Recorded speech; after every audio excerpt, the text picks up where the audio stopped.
Hi my dear friends and families, welcome to Friendship Activity. இன்றைக்கி நம்ம சேனலில் mushroom biryani எப்படி செய்யலாம் அப்படின்றத பார்க்கலாம் வாங்க. இதுக்கு முன்னாடி நீங்கள் நம்ம சேனலை சப்ஸ்கிரைப் பண்ணாமல் பார்த்துருக்கீங்கன்னா மறக்காமல் சப்ஸ்கிரைப் பண்ணிக்கோங்க. ஒரு நிமிஷம் லைக் பண்ண மறந்துடாதீங்க. இப்போ வாங்க வீடியோக்குள்ளே போகலாம்.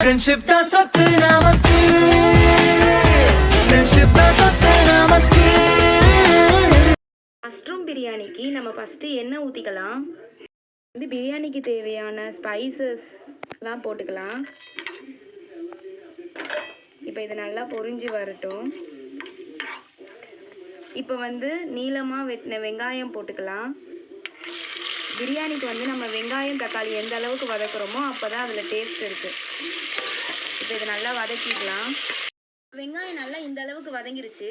இப்போ நம்ம தக்காளி ஆட் பண்ணிக்கலாம். 2 தக்காளி போட்டு அது நல்லா வதங்குறதுக்குள்ளே நம்ம தேவையான அளவு இஞ்சி பூண்டு பேஸ்ட் போட்டு நல்லா மிக்ஸ் பண்ணி வதக்கிட்டு பார்க்கலாம் ஃப்ரெண்ட்ஸ். இந்த அளவுக்கு நல்லா வதங்கிட்டதுக்கப்புறம் இதில் நம்ம நீளமாக வெட்டி வச்சுருந்த பச்சை மிளகா, அப்புறம் நம்ம இதில் மஷ்ரூம் ஆட் பண்ணிக்கலாம். மஷ்ரூம் இந்த ஷேப்பில் தான் கட் பண்ணணும்னு அவசியம் இல்லை.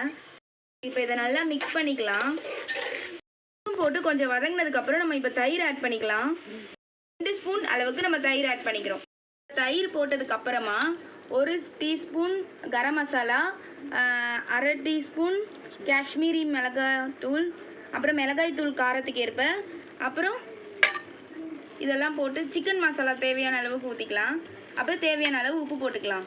இப்போ நல்லா மிக்ஸ் பண்ணிக்கலாம். எல்லா மசாலாவையும் போட்டு மிக்ஸ் பண்ணிருக்கோம். இப்போ நம்ம பிரியாணி மசாலா போடுறதுக்கு பதிலாக கரம் மசாலா தூள் அதிகமாக போட்டு மிக்ஸ் பண்ணிக்கலாம் நல்லா.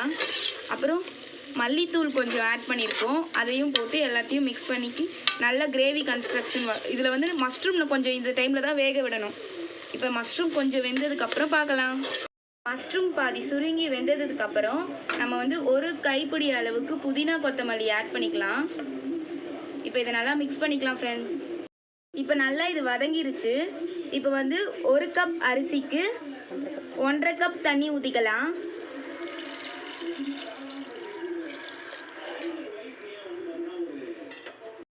எலுமிச்சை பழத்தை புளிஞ்சு ஊற்றிக்கலாம். இப்போ பாஸ்மதி ரைஸை 1/2 மணி நேரம் ஊற வச்சதை இப்போ நம்ம தண்ணி வடித்து எடுத்துக்கலாம். இப்போ தண்ணி நல்லா கொதிச்சிச்சு. இப்போ நம்ம அரிசியை போட்டுக்கலாம். நம்ம அரிசி போட்டோம்.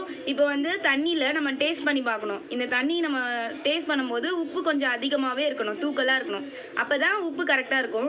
இப்போ நமக்கு உப்பு கரெக்டாக இருக்குது. அப்படியே நம்ம விட்டுட்டு இப்போ விசில் போட்டுடலாம். கொஞ்சம் கொதிச்சதுக்கப்புறமா பாருங்கள், இப்போ நல்லா கொதிச்சிச்சு. இப்போ நம்ம விசில் போட்டுடலாம், மூடி வச்சிடலாம். இப்போ குக்கருக்கு மேலேருந்து ஹோல்ஸ்லேருந்து காற்று வந்ததுக்கப்புறம் விசில் போட்டுடணும். இப்போ 2 ஃபுல் ஃப்ளேம் விசிலு, அப்புறம் 1 ஸ்லோ ஃப்ளேம் விசில் விட்டோன்னா பிரியாணி ரெடி ஆயிரும். அப்புறம் நம்ம பார்க்கலாம் ஃப்ரெண்ட்ஸ். இப்போ 2 விசில் வந்துருச்சு ஃபுல் ஃப்ளேமில். இப்போ அப்படியே லோ ஃப்ளேமில் வச்சு இப்போ 1 விசில் வர வரைக்கும் வெயிட் பண்ணலாம். இப்போ ப்ரெஷர் இறங்கிருச்சு. இப்போ நம்ம இதை திறந்துடலாம். இப்போ ஷார்ப்பான ஸ்பூனை வச்சு நம்ம மிக்ஸ் பண்ணிக்கலாம். இப்போ நல்லா மிக்ஸ் பண்ணிட்டு காட்டலாம் ஃப்ரெண்ட்ஸ். இப்போ நம்ம கமகமான சுவையான மஷ்ரூம் பிரியாணி ரெடி ஆகிடுச்சு. இது கொஞ்சம் திக்காக இருக்கிற மாதிரி இருக்குது. பட் சூடாக ஆறிடுச்சுன்னா கரெக்டாக இருக்கும். இந்த வீடியோ உங்களுக்கு பிடிச்சிருந்துச்சுன்னா மறக்காமல் வீட்டில் ட்ரை பண்ணி பார்த்துட்டு எப்படி இருக்குன்னு கமெண்ட்டில் சொல்லுங்கள். அவ்வளோதான் ஃப்ரெண்ட்ஸ், இந்த வீடியோ அவ்வளோதான். இந்த வீடியோ உங்களுக்கு பிடிச்சிருந்துச்சுன்னா லைக் பண்ணுங்கள், ஷேர் பண்ணுங்கள், சப்ஸ்கிரைப் பண்ண மறந்துடாதீங்க. உங்களை நெக்ஸ்ட் வீடியோவில் சந்திக்கிறேன். And then bye.